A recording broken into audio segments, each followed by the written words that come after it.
Podcasting from your friendly neighborhood Brooklyn rooftops, this is the Brooklyn Baritone Podcast.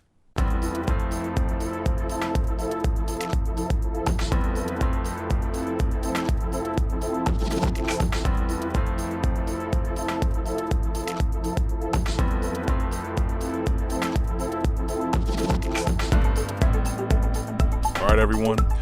Whatever format that you're listening to or watching me, it's a fantastic day, at least for those who can see me on YouTube land or my website. For those listening to my podcast, I wish you could see it. Beautiful, clear, nice day. But we're going to get straight into this podcast here. I'm going to call this title Human First.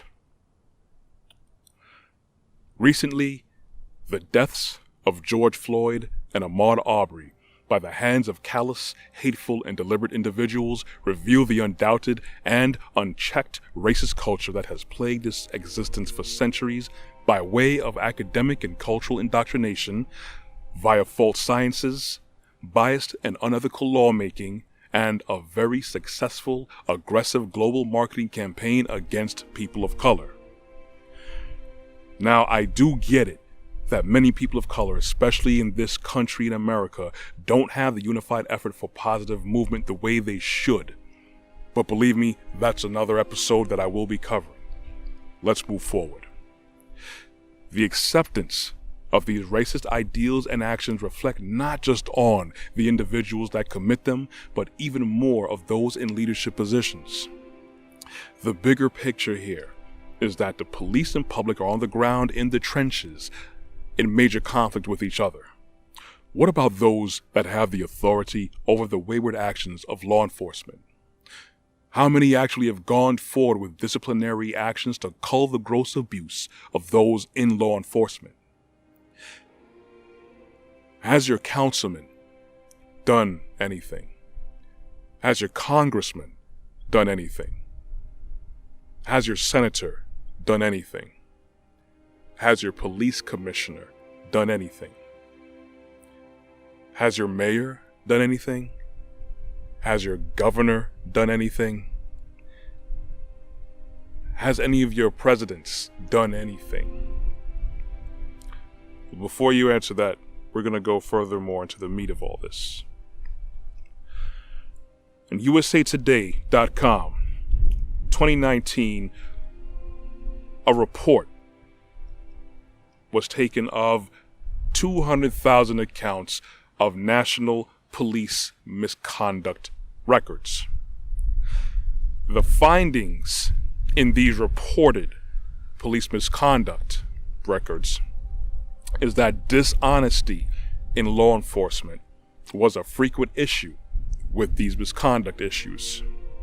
The findings also indicate that less than 10% of officers get investigated for misconduct. Not to be mistaken that it's only 10% or less than 10% are actually implicated with anything. No, it's only 10% that's actually punished or even acted upon because it was, I guess, too much attention to turn a blind eye from. You always have to remember that you are human first. For those of you that know without a doubt, always remember that Elohim did not create you to be fearful or even oppressive to your fellow man.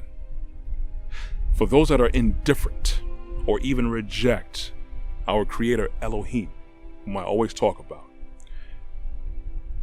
he is our ultimate source of moral guidance and wisdom. That doesn't come from us because we cannot be trusted to be a solid source of any of these things. As we can see the condition that we're in right now, we can definitely see the path that we're headed. There are many people who do get it right, but then many people who don't. Many people who ultimately get weakened by not governing themselves the way they should. Being human means that even though we are all flawed, our Creator has His mark on us. This means that it is our responsibility to govern ourselves accordingly, help hold up our fellow man, and have dominion over everything that we survey. That's what that means to have our Creator's mark on us. So when we have our Creator's mark, We're supposed to govern ourselves, like I just said.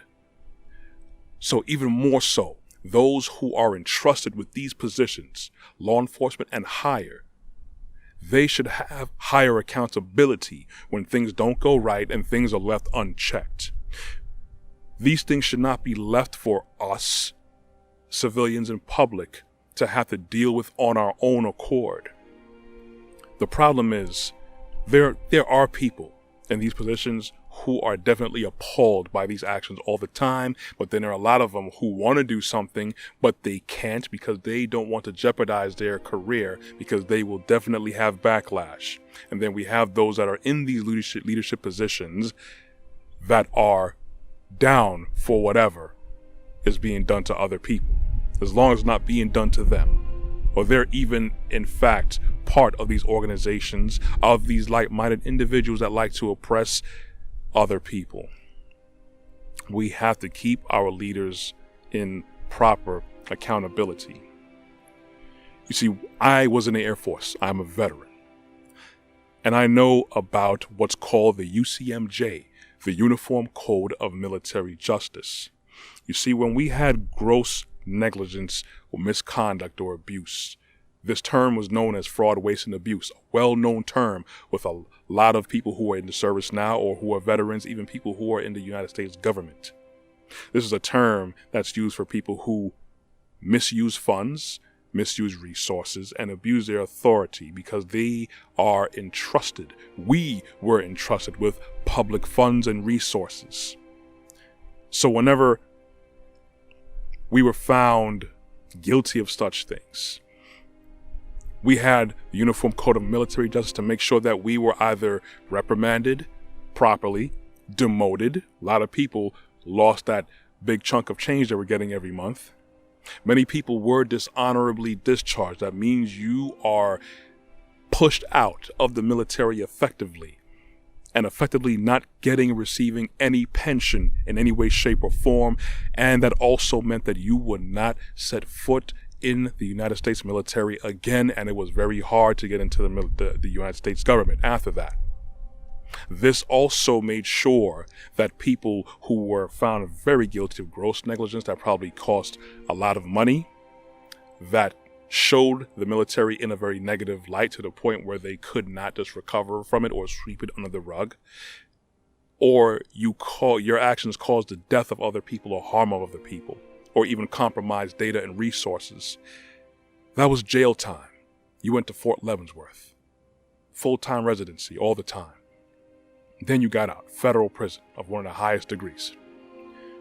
So I believe that these people in law enforcement, our leadership, judges too, need to be held to the same accord because they are dealing with the civil affairs every day of people. So when you have gross misconduct to someone who doesn't deserve a very harsh judgment, or people who are even innocent, these things alter their lives. You are marked if you have a criminal charge on you. It'll be harder for you now to shake that.